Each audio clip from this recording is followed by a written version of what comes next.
നമസ്കാരം.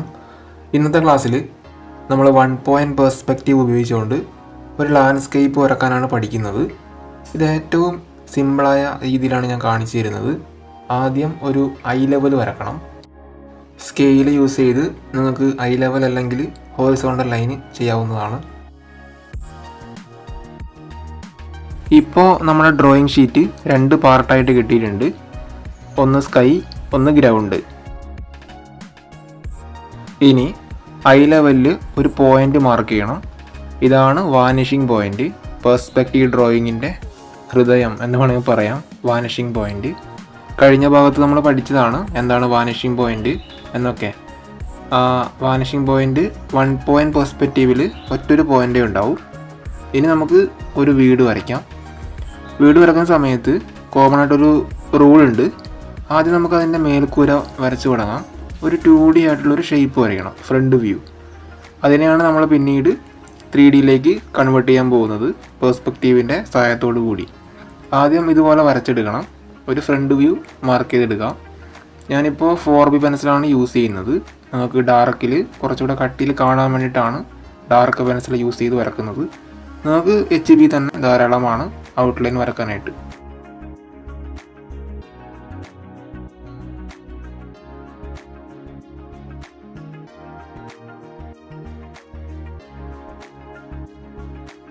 ഈ ഒരു ഒബ്ജക്റ്റ് ഇപ്പോൾ 2D ആണ്. ഇതിന് ലെങ്ത്തും വിഡ്ത്തും മാത്രമേ നമുക്ക് കാണാനായിട്ട് കഴിയുന്നുള്ളൂ. ഇതിന് നമുക്കൊരു ഡെപ്ത്ത് കൂടെ കൊണ്ടുവരണം. അതിന് ഈ 3 കോണിൽ നിന്നും വാനിഷിംഗ് പോയിന്റിലേക്ക് ലൈൻ കണക്ട് ചെയ്ത് അതിൻ്റെ ഹെൽപ്പോടുകൂടി ഇതിനെ 3Dയിലേക്ക് മാറ്റാനായിട്ട് കഴിയും. ഞാൻ കാണിക്കാം. സ്കെയിൽ യൂസ് ചെയ്ത് ഇതുപോലെ ഓരോ കോണിൽ നിന്നും വാനിഷിംഗ് പോയിന്റിലേക്ക് ഡോട്ട് ഇട്ട് ഇങ്ങനെ ലൈൻസ് ചെയ്തെടുക്കണം. ഞാനത് കുറച്ചുകൂടെ ഡീറ്റെയിൽ ഇട്ട് കാണിക്കാം. ലീനിയർ പെർസ്പെക്റ്റീവ് എന്നാണല്ലോ നമ്മൾ ആദ്യത്തെ ഭാഗം പഠിച്ചിട്ടുള്ളത്. അപ്പോൾ ലൈൻസിൻ്റെ ഹെൽപ്പോട് കൂടിയിട്ടാണ് നമ്മൾ ചെയ്യുന്നത്. 1 പോയിൻ്റ്, 2 പോയിൻ്റ്, 3 പോയിൻ്റ്. ഇത് ലീനിയർ പെർസ്പെക്റ്റീവ് ആണ്. അപ്പോൾ ഇതുപോലെ ഓരോ കോണിൽ നിന്നും വാനിഷിംഗ് പോയിന്റിലേക്ക് ലൈൻസ് കണക്ട് ചെയ്തിട്ടാണ് നമ്മൾ 3D ഫോം അല്ലെങ്കിൽ പെർസ്പെക്റ്റീവ് ചെയ്യുന്നത്. ഇപ്പോൾ നമ്മൾ പ്രാക്ടീസ് ചെയ്യുന്നത് 1 പോയിൻ്റ് പെർസ്പെക്റ്റീവ് ആണ്. 1 പോയിൻ്റ് പെർസ്പെക്റ്റീവിൽ ഒരു വാനിഷിംഗ് പോയിൻ്റേ ഉണ്ടാവും. ഈ ഒരു കോണിൽ നിന്ന് വാനിഷിംഗ് പോയിന്റിലേക്ക് കറക്റ്റ് ചെയ്ത് വരക്കണം.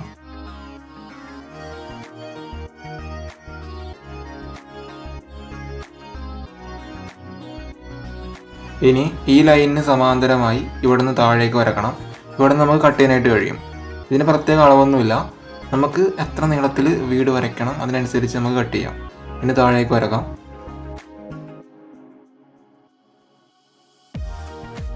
വീടിൻ്റെ ഔട്ട്ലൈൻ ഒന്ന് കറക്റ്റ് ചെയ്തെടുത്തു കഴിഞ്ഞാൽ നമുക്ക് ബേസിക് സ്കെച്ച് റെഡിയാവും. ഇപ്പോൾ ഈ ഒരു വീട് കാണുന്ന സമയത്ത് ഈ ഗ്രൗണ്ടിൻ്റെ മേലെ ബിൽഡ് ചെയ്ത ഒരു ബിൽഡിംഗ് ആയിട്ട് നമുക്ക് ഫീൽ ചെയ്യുന്നുണ്ടാവും. 3D ഫോം നമുക്ക് ഫീൽ ചെയ്യുന്നുണ്ടാവും. അതാണ് ഡെപ്ത്ത് പെർസ്പെക്റ്റീവിൻ്റെ ഒരു പ്രത്യേകത എന്ന് പറയുന്നത്. 2D ആയിട്ടുള്ള പല കാര്യങ്ങളും നമുക്ക് 3Dയിലേക്ക് കൊണ്ടുവരാനായിട്ട് കഴിയും. അതാണ് പെർസ്പെക്റ്റീവിൻ്റെ അഡ്വാൻറ്റേജ് എന്ന് പറയുന്നത്.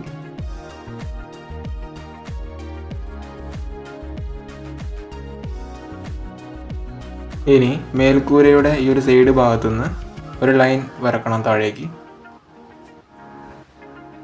കുറച്ച് താഴേക്ക് നീട്ടി വരയ്ക്കാം. ഇനി ഒരു കോൺ, ഈ ഒരു കോണിൽ നിന്ന് ഒരു ലൈൻസ് വരക്കുന്നുണ്ടെങ്കിൽ അത് ചെന്ന് പതിക്കുന്നത് വാനിഷിംഗ് പോയിന്റിലേക്ക് ആയിരിക്കും. ഇവിടെ നിന്ന് ഇങ്ങോട്ടേക്ക് കണക്ട് ചെയ്യാം. ഇവിടെ നിന്ന് മേലേക്ക് ഇൻ്റർസെക്റ്റ് ചെയ്തെടുക്കണം, കണക്ട് ചെയ്തെടുക്കണം. അപ്പോൾ ആ ഒരു വീടിൻ്റെ അല്ലെങ്കിൽ ആ റൂഫും കാര്യങ്ങളൊക്കെ നമുക്ക് വരച്ചെടുക്കാനായിട്ട് കഴിയും. ഇനി വിൻഡോ വരുന്ന പോർഷൻ മാർക്ക് ചെയ്തെടുക്കാം. ഇതിൽ നമ്മൾ വരക്കുന്നത് എന്തും വാനിഷിംഗ് പോയിന്റിലേക്കാണ് ചെന്ന് പതിക്കുന്നത്. നമുക്കിങ്ങനെ നോക്കിയാൽ മനസ്സിലാവും.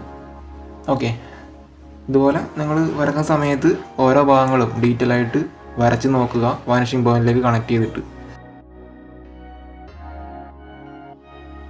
ഇനി ഡോറ് വരയ്ക്കാം. ഇതെല്ലാം വാനിഷിംഗ് പോയിന്റിലേക്കാണ് പോകുന്നത്. കണ്ടില്ലേ, ലൈൻസ് വരച്ച് നോക്കാം. ഇവിടെ നിന്ന് ലൈൻ നേരെ പോവും, ഇവിടെ നിന്ന് ലൈൻ ഇങ്ങനെ ചെരിഞ്ഞിട്ട് കണ്ട ഈ ഒരു ദിശ നോക്കുക. അപ്പോൾ നമുക്ക് ആ ഡോറിൻ്റെ കറക്റ്റ് ഫോം അല്ലെങ്കിൽ അതിൻ്റെ ആ ചായ്വൊക്കെ നമുക്ക് കറക്റ്റായിട്ട് കിട്ടും. കണ്ടില്ലേ, ഇങ്ങനെയാണ് ആ ഡോറ് അവിടെ വരക്കേണ്ടത്. ഇനി വിൻഡോ വരക്കാം. അതും ആദ്യം ഒരു ലൈൻ വരച്ചിട്ട് അതിൻ്റെ ഓരോ കോണിൽ നിന്നും വാനിഷിംഗ് പോയിന്റിലേക്ക് കണക്ട് ചെയ്ത് കഴിഞ്ഞാൽ അതിൻ്റെ കറക്റ്റ് ചായ്വ് നമുക്ക് അതിൻ്റെ ഷേപ്പ് അനുസരിച്ച് വരക്കാൻ പറ്റും. ഇത് ഇവിടുന്ന് കട്ട് ചെയ്യാനായിട്ട് പറ്റും.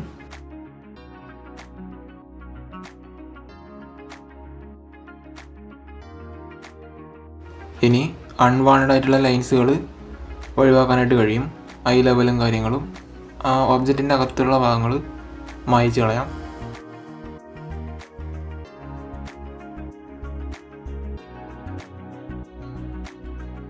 ഇനി ഔട്ട്ലൈൻ കറക്റ്റ് വേണ്ട ഭാഗങ്ങൾ സ്കെയിൽ ഉപയോഗിച്ചുകൊണ്ട് സ്കെയിലൊക്കെ വെച്ച് അതിൻ്റെ ചായ്വൊക്കെ നല്ല രീതിയിൽ വരച്ചെടുക്കാവുന്നതാണ്.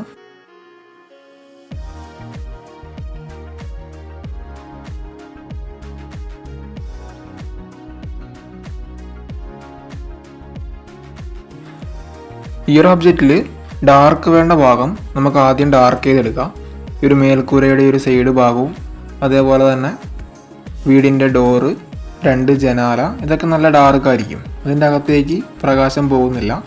ആദ്യം നമുക്ക് ഈ ഭാഗങ്ങളൊക്കെ ഡാർക്ക് ചെയ്തെടുക്കാം. അതിനുശേഷം ഷെയ്ഡിങ്ങിൻ്റെ ലൈറ്റ് സോഴ്സിനെ ഡിപ്പെൻഡ് ചെയ്തിട്ട് നമുക്ക് ഓരോ ലെയറായിട്ട് ഷെയ്ഡ് ചെയ്ത് തുടങ്ങാം.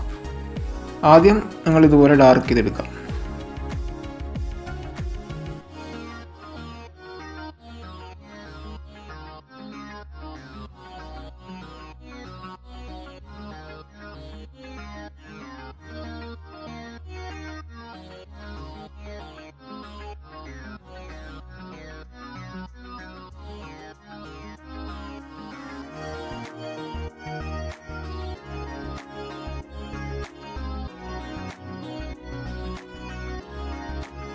ഈ ഒരു ഒബ്ജക്റ്റിൽ നമുക്ക് ഷെയ്ഡിങ് കൊണ്ടുവരാം. ആദ്യം ലൈറ്റ് സോഴ്സ് ഫിക്സ് ചെയ്യണം. ഈ ഒരു ഭാഗത്തു നിന്നാണ് നമ്മളുടെ ഒബ്ജക്റ്റിലേക്ക് ലൈറ്റ് വരുന്നത്. ഓക്കെ, ഇവിടെയാണ് ലൈറ്റ്. ഇവിടെ നിന്ന് ഈ ഒരു സ്പോട്ടിലേക്ക് ലൈറ്റ് പതിക്കും. അപ്പോൾ പ്രകാശം ഇവിടെ തട്ടി ഈ ഒരു സൈഡിലേക്കാണ് പോകുന്നത്. നമ്മുടെ റൂഫിൽ ഷെയ്ഡ് കൊടുക്കേണ്ട കാര്യമില്ല, വൈറ്റ് സ്പോട്ടാണ് കാണുന്നത്.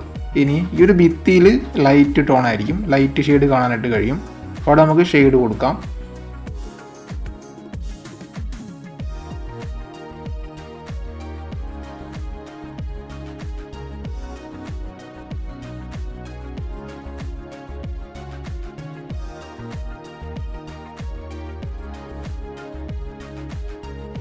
ഞാൻ 4B പെൻസിലാണ് യൂസ് ചെയ്യുന്നത്. നിങ്ങൾക്ക് വേണമെങ്കിൽ 2B ഉപയോഗിച്ചുകൊണ്ട് ലൈറ്റ് ടോൺ ക്രിയേറ്റ് ചെയ്തെടുക്കാവുന്നതാണ്. ഇതുപോലെ ലൈറ്റ് പ്രഷറിൽ പെൻസിൽ കുറച്ച് മേലെ പിടിച്ച് ഷെയ്ഡ് കൊടുക്കുക. ഈ ഒരു ഒബ്ജക്റ്റിനെ കുറച്ചുകൂടെ റിയലിസ്റ്റിക് ആക്കാൻ വേണ്ടിയിട്ടാണ് ഷെയ്ഡ് ഇംപ്ലിമെൻറ്റ് ചെയ്യുന്നത്. പേഴ്സ്പെക്റ്റീവ് പ്രകാരം വരക്കുമ്പോൾ അതല്ലാതെ തന്നെ ഒരു ഡെപ്ത് നമുക്ക് കാണാനായിട്ട് കഴിയും. നമുക്ക് ഈ ഒരു ഒബ്ജക്റ്റ് ഷെയ്ഡ് ചെയ്തെടുക്കാം.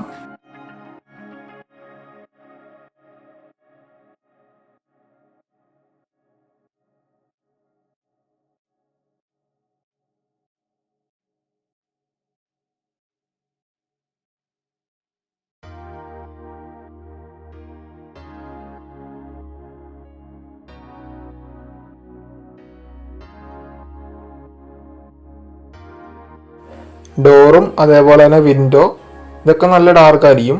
അത് 4B ഉപയോഗിച്ചുകൊണ്ട് നമുക്ക് നല്ലപോലെ ഡാർക്ക് ചെയ്തെടുക്കാം. നിങ്ങൾക്ക് വേണമെങ്കിൽ 6Bയോ 8Bയോ ഉപയോഗിക്കുന്നുണ്ടെങ്കിൽ ഇതിനേക്കാൾ നല്ല റിസൾട്ട് കിട്ടും. ഞാനിപ്പോൾ ജസ്റ്റ് ഒരു ഐഡിയ കാണിച്ചു തരികയാണ് ചെയ്യുന്നത്. ഞാൻ ഈ ഒരു ചിത്രം വരയ്ക്കാനായിട്ട് 4B മാത്രമേ യൂസ് ചെയ്യുന്നുള്ളൂ. നിങ്ങൾക്ക് പെൻസിൽ മാറി മാറി യൂസ് ചെയ്യുന്നുണ്ടെങ്കിൽ നല്ല റിസൾട്ട് ക്രിയേറ്റ് ചെയ്തെടുക്കാനായിട്ട് കഴിയും. ഇതുപോലെ വിൻഡോസും അതേപോലെ ഡോറും പിന്നെ ആ റൂഫിൻ്റെ സൈഡ് ഭാഗവും ഡാർക്ക് വേണ്ട ഭാഗം നല്ല രീതിയിൽ പ്രഷർ കൂട്ടി ഷെയ്ഡ് ചെയ്തെടുക്കാം.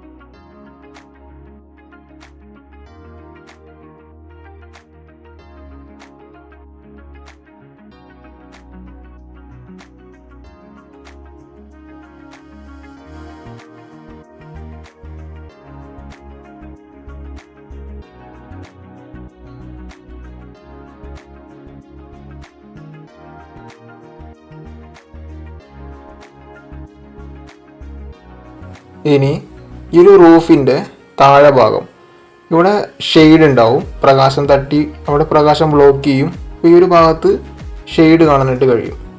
അത് നമുക്ക് അതേപോലെ മെൻഷൻ ചെയ്തെടുക്കാം. ഷെയ്ഡ് കൊടുക്കാം.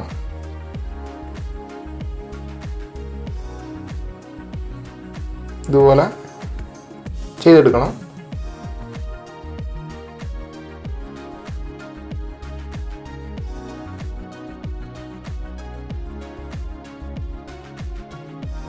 ഈ ഒരു സൈഡിലും അതുപോലെ പ്രകാശം ബ്ലോക്ക് ചെയ്യും. ഇതിൻ്റെ അടിഭാഗത്ത് ഷെയ്ഡ് കാണാനായിട്ട് കഴിയും. കുറച്ച് ഡാർക്ക് ഭാഗമായിരിക്കും, ഡാർക്കായിട്ടായിരിക്കും കാണാൻ പറ്റുന്നത്. അത് നമുക്ക് അതേപോലെ മെൻഷൻ ചെയ്ത് കൊടുക്കണം. അപ്പോൾ കുറച്ചും കൂടി ഒരു ഫീല് കാണാനായിട്ട് കഴിയും ഡ്രോയിങ്ങിന്.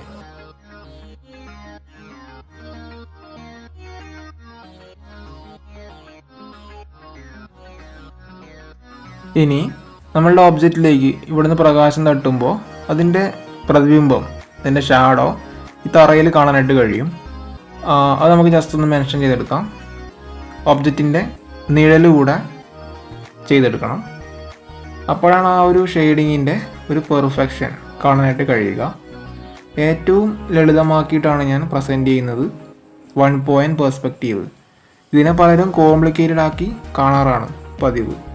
അങ്ങനെ ചെയ്തുകൊണ്ട് കാര്യമില്ല. തുടക്കക്കാർക്ക് അത് മനസ്സിലാകണം.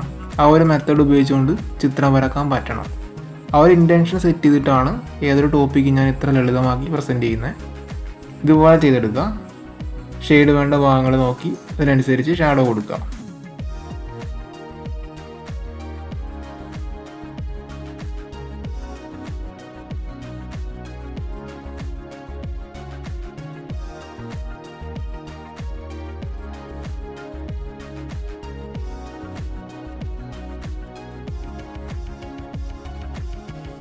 ഇനി ഒബ്ജക്റ്റിനോട് ചേരുന്ന ഭാഗത്ത് കുറച്ച് ഡാർക്കിലായിരിക്കും ഷാഡോ കാണാനായിട്ട് കഴിയുന്നത്.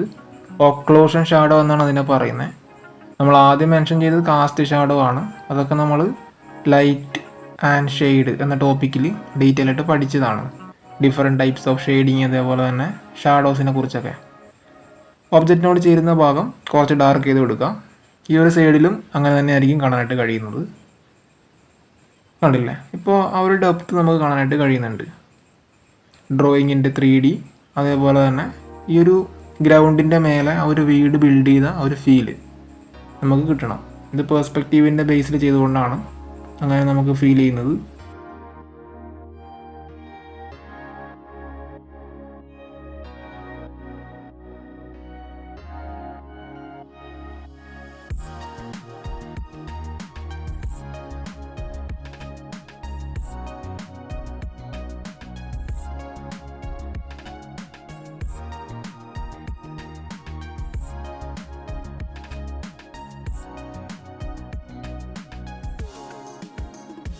ഇനി ഔട്ട്ലൈൻ ഒന്ന് കറക്റ്റ് ചെയ്തെടുക്കാം. സ്കെയിൽ യൂസ് ചെയ്യുന്നുണ്ട്.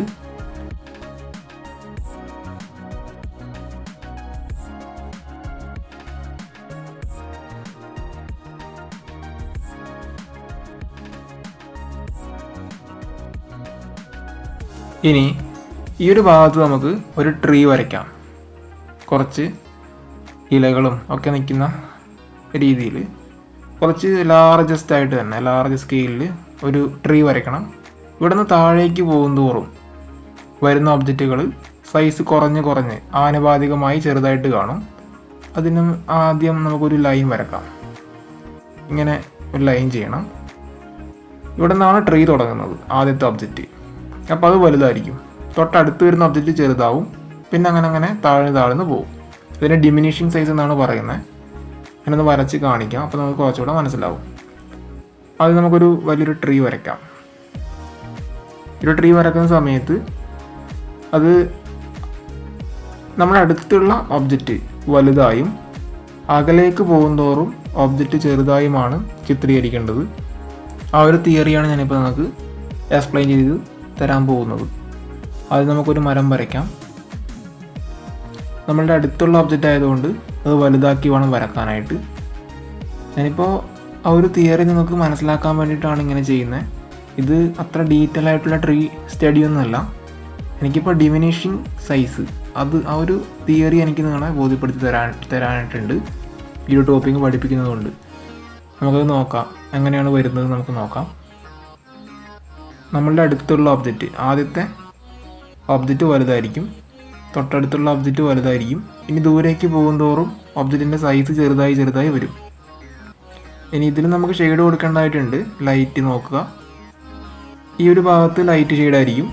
പിന്നെ തൊട്ട് താഴേക്ക് പോകുമ്പോൾ മിഡ് ടോൺ, പിന്നെ താഴേക്ക് പോകുമ്പോൾ അതിൻ്റെ ഷെയ്ഡ് കൂടി ഡാർക്ക് ടോൺ. ആ ഒരു വേരിയേഷൻ ഉപയോഗിച്ചുകൊണ്ട് തന്നെ ഷെയ്ഡ് കൊടുക്കണം. പ്രകാശം നേരിട്ടടിക്കുന്ന ഭാഗം ഞാൻ ഒഴിച്ചിട്ടിട്ടുണ്ട്. ഹൈലൈറ്റിൻ്റെ പോർഷൻ ഷെയ്ഡ് കൊടുക്കണമെന്നില്ല. Light tone, mid tone, dark tone.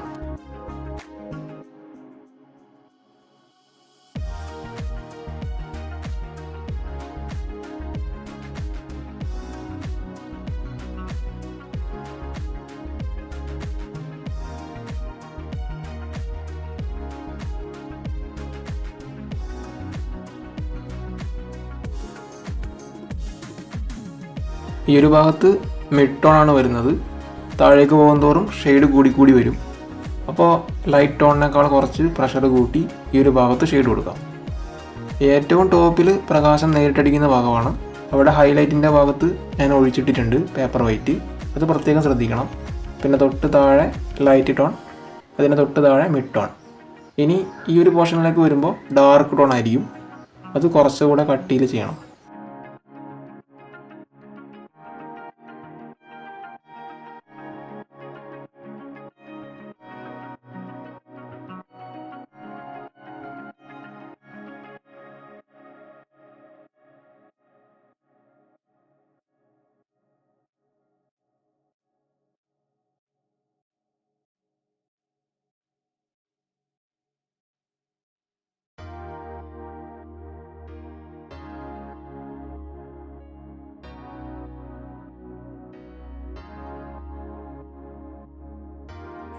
ഈ ഒരു ഭാഗത്ത് ട്രീ കുറച്ച് ഡാർക്കായിട്ടായിരിക്കും കാണുന്നത്, അത് അതേപടി ചിത്രീകരിക്കാം.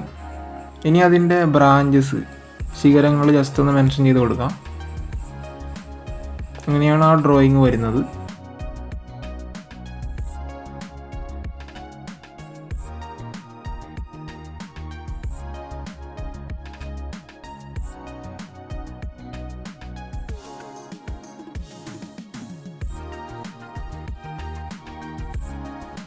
ഇനി രണ്ടാമത് ഒരു ട്രീ കൂടി വരക്കാം. ഇത് ദൂരേക്ക് പോകുന്തോറും സൈസ് ചെറുതായി വരക്കണം. ആദ്യത്തെ ട്രീ നമ്മളുടെ തൊട്ടടുത്തായതുകൊണ്ട് അത് വലുതായും, രണ്ടാമത്തെ ട്രീ ദൂരേക്ക് പോകുന്നതാണ്, അതുകൊണ്ട് അതിൻ്റെ സൈസ് ആനുപാതികമായി കുറഞ്ഞു വരും. അതാണ് ഡിമിനിഷിങ് സൈസ് എന്ന തിയറിയിൽ പഠിക്കേണ്ടതായിട്ട് വരുന്നത്. തൊട്ടടുത്തുള്ള ഒബ്ജക്റ്റ് വലുതായും അകലേക്ക് പോകുന്തോറും ഒബ്ജക്റ്റ് ചെറുതായും തോന്നിക്കുന്ന, ഇത് നമുക്ക് ശരിക്കും പറഞ്ഞാൽ നമ്മളുടെ കണ്ണിന് ഫീൽ ചെയ്യുന്നതാണ്. ശരിക്കും അങ്ങനെ സംഭവിക്കുന്നില്ല. ദൂരേക്ക് പോകുന്തോറും ചെറുതായിട്ടാണ് നമുക്ക് കാണാനായിട്ട് കഴിയുന്നത്. അതൊരു ഇല്യൂഷനാണ്. ശരിക്കും അത് വാസ്തവത്തിൽ അങ്ങനെ ഒന്നുമില്ല. ഇനി അടുത്ത ഒബ്ജക്റ്റ് ഇതിനേക്കാൾ ചെറുതായിട്ട് കാണും. മൂന്നാമത്തെ ട്രീ ഇതിനേക്കാൾ ചെറുതായിട്ട് കാണും. ഇനി ദൂരേക്ക് പോകുന്തോറും അടുത്തൊരു ട്രീ വരക്കുന്നുണ്ടെങ്കിൽ അത് ഇതിനേക്കാൾ ചെറുതായിട്ടായിരിക്കും കാണാനായിട്ട് കഴിയുന്നത്. ഇതാണ് ഡിമിനിഷിങ് സൈസ്. ഒരു ട്രീ കൂടി വരക്കാം. അത് ഏറ്റവും ചെറുതായിട്ട് കാണും. അത് ഏറ്റവും ദൂരെയായിട്ടുള്ള ഒബ്ജക്റ്റ് ആയതുകൊണ്ട് അതൊരു ചെറിയൊരു പൊടിയായിട്ടാണ് കാണുന്നത്. ഓക്കെ, ഇനി ഈ ഒരു ഒബ്ജക്റ്റിൽ കൊണ്ടുവന്ന അതേ തിയറി തന്നെ, ഷെയ്ഡിങ് തന്നെ ബാക്കി ട്രീസിൽ കൊടുക്കണം. നേരിട്ട് ലൈറ്റ് വീഴുന്ന ഭാഗം ഒഴിച്ചിടുക പേപ്പർ വൈറ്റ്. പിന്നെ അതിനോട് ചേരുന്ന ഭാഗത്ത് ലൈറ്റ് ടോൺ ഷെയ്ഡ് ചെയ്ത് സ്റ്റാർട്ട് ചെയ്തെടുക്കാം. പിന്നെ കുറച്ചുകൂടെ താഴേക്ക് വരുമ്പോൾ മിഡ് ടോൺ വരും. പിന്നെ അതിനേക്കാൾ താഴേക്ക് പോകുമ്പോൾ ഡാർക്ക് ടോൺ വരും. അതേ ഓർഡർ.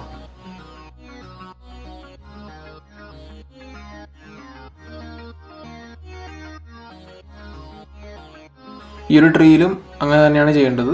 പ്രകാശം നേരിട്ടടിക്കുന്ന ഭാഗം ഒഴിച്ചിടുക, ബാക്കി ഭാഗങ്ങൾ ജസ്റ്റ് കവർ ചെയ്യുക. ദൂരേക്ക് പോകുന്തോറും ഷെയ്ഡിങ്ങും അത്ര ഡീറ്റെയിൽ ആയിട്ട് കാണില്ല. അത് മങ്ങിയായിരിക്കും കാണാനായിട്ട് കഴിയുക. ഒബ്ജക്റ്റ് അത്ര ഡീറ്റെയിൽ ആയിട്ട് കാണാൻ പറ്റില്ല. അതിൻ്റെ സൈസും അതേപോലെ തന്നെ ക്ലാരിറ്റിയിലൊക്കെ വ്യക്തത കുറഞ്ഞു കുറഞ്ഞു വരും. അതിനെ ഏരിയൽ പെർസ്പെക്റ്റീവ് എന്നാണ് പറയുന്നത്. അത് അറ്റ്മോസ്ഫിയറിക് പെർസ്പെക്റ്റീവ് എന്നും അറിയപ്പെടാറുണ്ട്.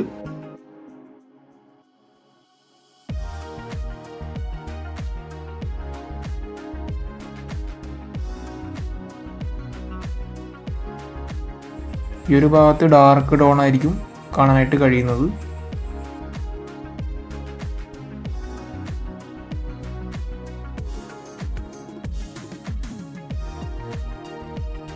ഇനി ഒരു പോസ്റ്റ് കൂടി വരക്കാം. അപ്പോൾ കുറച്ചും കൂടി നമുക്ക് ഒരു ക്ലാരിറ്റി കിട്ടുന്നതായിരിക്കും ഈ ഡിമിനിഷിങ് എന്ന് പറയുന്ന ഈ ഒരു എലമെൻറ്റ്. ഞാൻ ഈ ഒരു ഭാഗത്താണ് പോസ്റ്റ് ആദ്യത്തത് മെൻഷൻ ചെയ്യുന്നത്. ഇനി താഴേക്ക് പോകും തോറും അല്ലെങ്കിൽ അകലേക്ക് പോകും തോറും ആനുപാതികമായി അതിൻ്റെ സൈസ് കുറഞ്ഞു കുറഞ്ഞു വരും. കണ്ടില്ലേ? ഇതെല്ലാ പോസ്റ്റും സെയിം സൈസ് ആയിരിക്കും, പക്ഷെ നമുക്ക് കാഴ്ചയിൽ തോന്നുന്നത് അകലേക്ക് പോകും തോറും ചെറുതായി ചെറുതായി വരുന്നതായിട്ടാണ് നമുക്ക് തോന്നുന്നത്. അത് നമ്മുടെ കണ്ണിൻ്റെ ഒരു ഇല്യൂഷനാണ്. ശരിക്കും അങ്ങനെ സംഭവിക്കുന്നില്ല, നമ്മുടെ ഒരു തോന്നലാണ്. അകലേക്ക് പോകും തോറും അത് ചെറുതായി ചെറുതായി വരുന്നുണ്ട്. ഇതാണ് പെർസ്പെക്റ്റീവിൻ്റെ ഒരു പ്രത്യേകത. ഈ ഒരു ടേമിനെയാണ് ഡിമിനിഷിങ് എന്ന് പറയുന്നത്. അതൊന്ന് നോട്ട് ചെയ്ത് വെക്കുന്നത് നല്ലതായിരിക്കും. പെർസ്പെക്റ്റീവ് ഡ്രോയിങ്ങിൽ ഒരുപാട് പ്രത്യേകതകൾ നിങ്ങൾക്ക് പഠിക്കേണ്ടതായിട്ട് വരും. അതിൽ ഒന്നാമത്തെ ഒരു ഫീച്ചറാണ് ഡിമിനിഷിങ് എന്ന് പറയുന്നത്. നിങ്ങൾക്കത് മനസ്സിലായെന്ന് ഞാൻ വിശ്വസിക്കുന്നു. ഒറ്റ വാക്കിൽ പറഞ്ഞാൽ അടുത്തുള്ള വസ്തുക്കൾ വലുതായും അകലേക്ക് പോകുന്തോറും വസ്തുക്കൾ ആനുപാതികമായി ചെറുതായും ചെറുതായും പോകുന്ന ഒരു രീതി.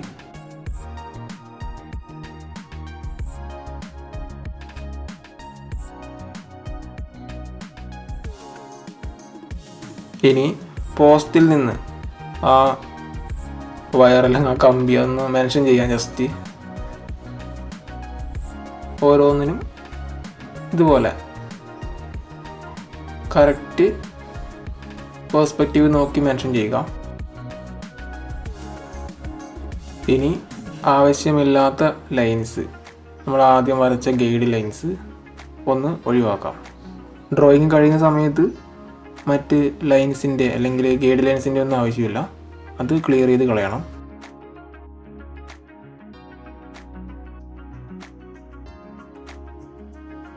ഇനി പോസ്റ്റിൻ്റെ ഷെയ്ഡ് അല്ലെങ്കിൽ ആ നിഴലുകൂടെ ഒന്ന് മെൻഷൻ ചെയ്ത് കഴിഞ്ഞാൽ കുറച്ചുകൂടി ഒരു റിയാലിറ്റി ഫീൽ ചെയ്യുന്നതായിരിക്കും.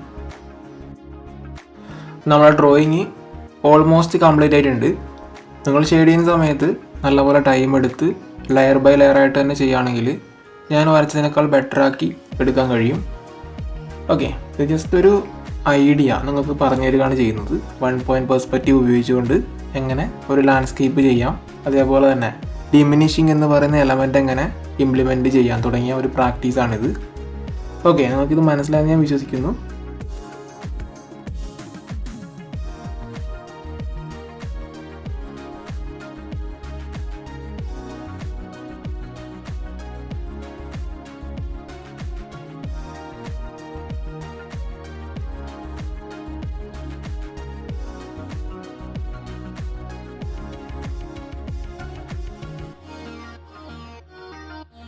നമ്മൾ ഈ ഡ്രോയിങ് വരക്കുന്ന സമയത്ത് ആദ്യം ഇതുപോലെ ഒരു ഐ ലെവൽ അല്ലെങ്കിൽ ഹൊറൈസൺ ലൈൻ വരച്ചിരുന്നു, അതിലൊരു വാനിഷിംഗ് പോയിന്റ് കൊടുത്തു. പിന്നീട് വരയ്ക്കുന്ന ഏതൊരു ഒബ്ജക്റ്റും അതിൻ്റെ കോണിൽ നിന്ന് ലൈൻസ് വരക്കുകയാണ് എങ്കിൽ എല്ലാം ചെന്ന് പതിക്കുന്നത് ആ ഒരു വാനിഷിംഗ് പോയിന്റിലേക്കാണെന്ന് നമ്മൾ മനസ്സിലാക്കി ഇത് പ്രാക്ടീസ് ചെയ്യുക, ആക്ഷൻസ് എടുക്കുക.